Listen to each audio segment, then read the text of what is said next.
मरते समय रावण ने लक्ष्मण को क्या सिखाया था? क्या सच में लंका का वो अहंकारी राजा, जो पूरे जीवन धर्म के खिलाफ खड़ा रहा, अपने अंतिम क्षणों में ऐसी बातें कह गया जो आज भी जीवन बदल सकती हैं? लंका का युद्ध अपने अंतिम चरण में पहुंच चुका था। रावण, जो कभी तीनों लोकों में भय का कारण था, अब रणभूमि में घायल पड़ा था। उसके रथ टूट चुके थे, उसकी सेना समाप्त हो चुकी थी और उसका अहंकार भी अब उसके साथ टूट चुका था। श्रीराम के बाण ने उसे भूमि पर गिरा दिया था और अब वो अपने जीवन के अंतिम क्षण गिन रहा था।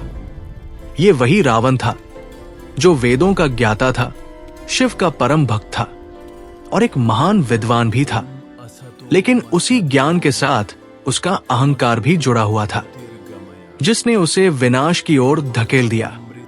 और अब जब सब कुछ समाप्त हो रहा था, तब उसके पास केवल उसका ज्ञान बचा था। तभी भगवान श्रीराम ने लक्ष्मण से एक बात कही। उन्होंने कहा, लक्ष्मण, रावण केवल एक शत्रु नहीं है, वो एक महान विद्वान भी है। उसके पास ऐसा ज्ञान है जो तुम्हें कहीं और नहीं मिलेगा। जाओ और उससे जीवन की अंतिम शिक्षा लेकर आओ। अब सोचिए, जिस व्यक्ति ने पूरे जीवन रावण के खिलाफ युद्ध किया, उसी के पास अब ज्ञान लेने भेजा जा रहा है। लक्ष्मण पहले थोड़ा चौंके, लेकिन उन्होंने राम जी की आज्ञा मानी और रावण के पास पहुंचे। लेकिन जैसे ही वे उसके पास गए, वे उसके सिर के पास खड़े हो गए और उससे प्रश्न करने लगे। रावण ने कोई उत्तर नहीं दिया। लक्ष्मण वापस लौटे और श्रीराम से कहा कि रावण कुछ नहीं बोल रहा। तब श्रीराम ने मुस्कुराकर कहा, लक्ष्मण, ज्ञान लेने का भी एक तरीका होता है। गुरु के सिर के पास नहीं, उसके चरणों के पास खड़ा होना चाहिए। अब ये एक छोटा सा पल था, लेकिन इसके पीछे एक बहुत गहरी बात छिपी थी। लक्ष्मण दोबारा गए।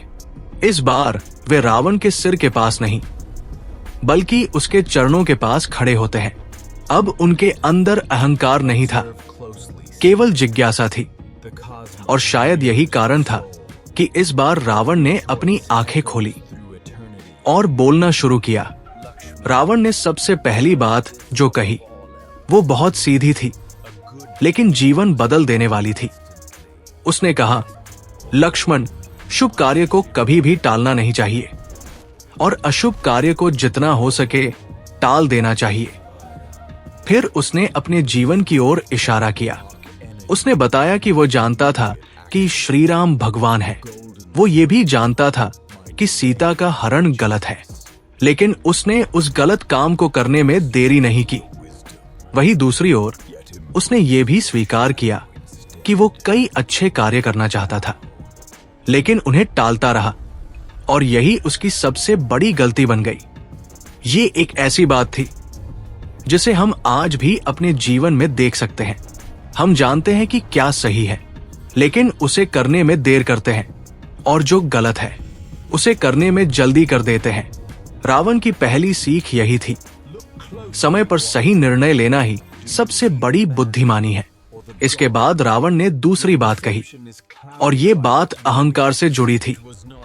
उसने कहा, कभी भी अपने शत्रु को कमजोर मत समझो और अपने ज्ञान या शक्ति पर घमंड मत करो।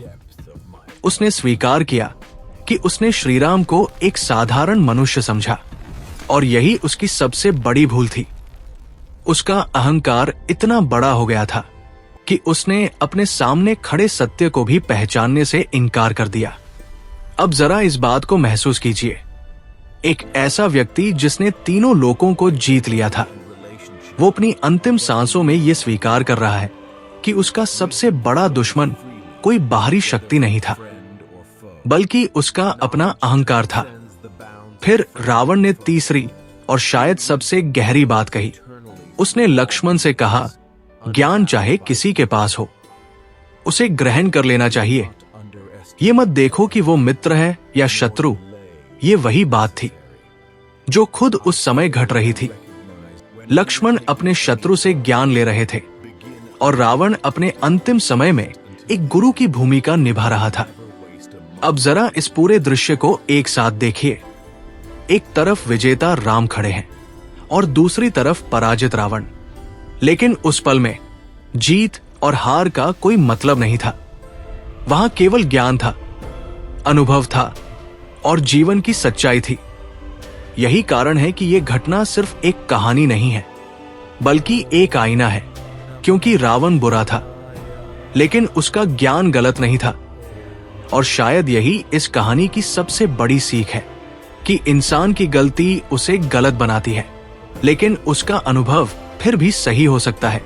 अब आप बताइए, अगर आपको मौका मिले तो क्या आप अपने सबसे बड़े दुश्मन से भी सीख लेना चाहेंगे?